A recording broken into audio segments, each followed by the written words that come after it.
Ya pemirsa, hingga saat ini KRI Nanggala 402 belum juga ditemukan. Nah, untuk mengetahui lebih jelas apa saja kendala dalam proses pencarian ini, saat ini kita telah terhubung dengan Bapak Heri In Prasetyo Budi, seorang dosen teknik manufaktur kapal Politeknik Negeri Banyuwangi. Selamat malam Pak Heri. Selamat malam Ibu. Assalamualaikum warahmatullahi wabarakatuh. Waalaikumsalam warahmatullahi wabarakatuh. Pak Heri, mungkin yang pertama kali saya ingin tanyakan, sebenarnya dalam proses latihan begitu ya KRI Nanggala 402 ini, kira-kira kendala apa saja yang mungkin terjadi sehingga terjadi hilang kontak sampai dengan hari ini? Kalau banyak ulasan dari para ahli itu kan adanya blackout ya, itu terkait dengan sumber daya dari kapal tersebut. Cuma kalau dihitung dari memang ada banyak yang belum bisa diungkap. Kalau untuk pencariannya, monggo Ibu. Ya, baik. Kalau dari segi teknis kapal, mungkin yang dimungkinkan itu adalah breakout atau hilangnya sumber begitu ya, untuk bisa kontak dengan tim yang ada di darat, seperti itu Pak Heri. Okay. Untuk kendala perairan sendiri yang memungkinkan hilang kontak ini seperti apa? Kira-kira kendala di perairan Bali Utara ini Pak? Kalau untuk pencariannya, kemungkinannya memang tingkat sensitivitas sama tingkat kedalaman dari perairan ya. Kalau memang kapal tersebut sudah sampai ke seabed atau ke dasar, maka semakin banyak peralatan yang dikerahkan, kemudian peralatan juga semakin sensitif, itu insya Allah akan semakin cepat untuk bisa ditemukan. Kami juga berharap dari Politeknik Negeri Banyuwangi juga berharap untuk segera ditemukan, untuk keluarga juga tetap bersabar. Begitu. Baik. Jika dihitung hari ini kita masuk hari kedua begitu ya. Secara teknis untuk dimungkinkannya kapal selam ini ditemukan, kan kira-kira harapan yang bisa kami atau kita harapkan dari ditemukannya kapal ini kemungkinannya apa saja nih Pak Heri? Semakin banyak peralatan yang dikerahkan untuk menyapu area pertama hilangnya lost kontak itu dari set sonar maupun dari peralatan dari kapal-kapal untuk penyelamat itu, maka insya Allah semakin cepat ditemukan. Jadi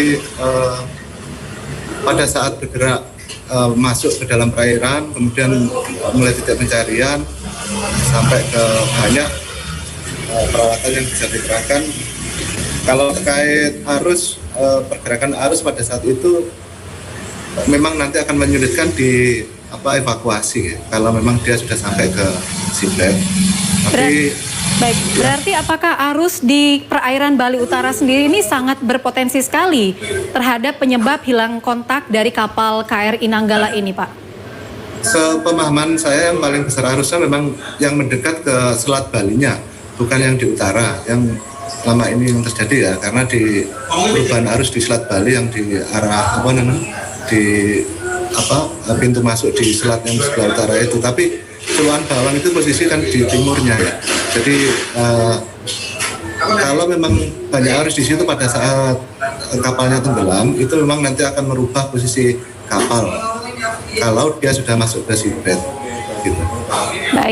Baik, untuk teknis seperti yang saya pernah dapatkan informasi bahwa paling lambat jika malam hari ini belum ditemukan juga, maka sisa oksigen ini akan tersisa untuk kru yang berada di dalam kapal selam tersebut.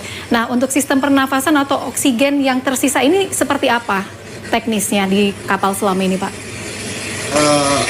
Untuk jenis kapal yang biasanya di LSU memang tidak banyak membutuhkan suplai udara untuk pergerakannya, sama kalau memang kapal tersebut memang sama sekali tidak ada daya yang bergerak, memang semua oksigen akan bisa digunakan oleh kru untuk bertahan. Nah, 72 jam itu berhitungan dari normal dari karakteristik kapal. Kalau memang daya tidak hidup sama sekali ya, apakah ada tenggang waktu tambahan begitu ya. Semakin cepat ditemukan ya. Baik, Pak Heri sebagai seseorang yang juga ahli dan juga mengetahui bagaimana kondisi kapal secara teknis, kira-kira saran apa yang bisa Pak Heri berikan begitu kepada tim penyelamat melalui konferensi kita dalam Zoom pada malam hari ini? Kapal yang kelas U-Boot 209 ini memang untuk operasi di perairan yang perkiraan plus minusnya 250 meter ya. Karena memang kelas kapal U-Boot ya, termasuk yang kelas kapal yang baru yang kelasnya Canggugu itu kan U-Boot juga. Itu kan pakai material HY80 ya, HY80 yang memang untuk kapal-kapal selam yang beroperasi di perairan dangkal atau kelas hunter. Jadi kalau dia sampai ke seabed di dalam palungnya di relung dari Selat Bali dari 750 nanti jika ya saya sendiri pribadi juga berharap segera ditemukan itu nanti harus diperiksa keseluruhan jika mudah-mudahan ya kami berharap bisa segera ditemukan ya. Nanti kalau sudah sampai ke 350 meter atau 700 meter itu harus diperiksa juga integritas strukturnya karena sudah melebihi toleransi dari operasi dari kapal tersebut itu. Nah untuk segenap kru ya tetap kru untuk selamat ya tetap bersemangat karena memang mencari kapal itu kan berbeda dengan mencari pesawat karena yang kalau pesawat kan lebih ya sama-sama susah ya sebenarnya. Tapi kalau sudah masuk ke seabed itu memang pembacaan dari sonar itu memang harus semakin teliti.